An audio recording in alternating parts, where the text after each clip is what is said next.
14 April हा दिवस भारतासाठी एवढा जबरदस्त आणि एक काळच घेऊन आला.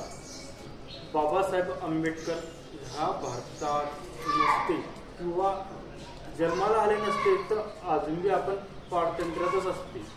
कारण की परिस्थिती त्या टायमाला एवढी गंभीर होती की जगायचं कसं आणि कमवायचं कसं हे बाराजून परिस्थिती समजत नव्हती.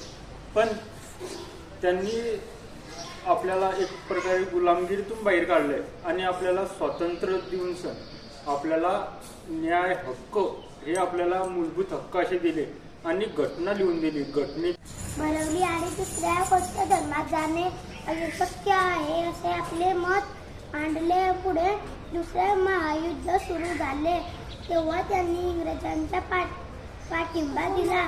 1931 मध्ये गांधी अहिंसा करार झाला. त्यापूर्वी भारतात जेव्हा भारतीय नागरिक आंबेडकरांची जयंती आपण दरवर्षी साजरी करतो, बरोबर.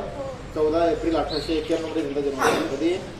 14 एप्रिल 1891 मध्ये त्यांचा जन्म झाला महू या गावी मध्य प्रदेशमध्ये. मध्य प्रदेश माहिती आहे ना तुम्हाला? हा, इथे बोंडेच लागते आपली मध्य प्रदेशमध्ये महू या गावी त्यांचा जन्म झाला. काय सांगितलं होतं की शिक्षण हे फक्त आपल्यापुरतं जर मर्यादित न ठेवता, शिक्षण आपल्यापुरतं मर्यादित म्हणजे फक्त आपल्या विकासासाठी न ठेवता आपण काय करायचं, शिक्षणाला आपल्या लोकांसाठी त्या शिक्षणाचा वापर केला पाहिजे असं त्यांनी सांगितलं होतं.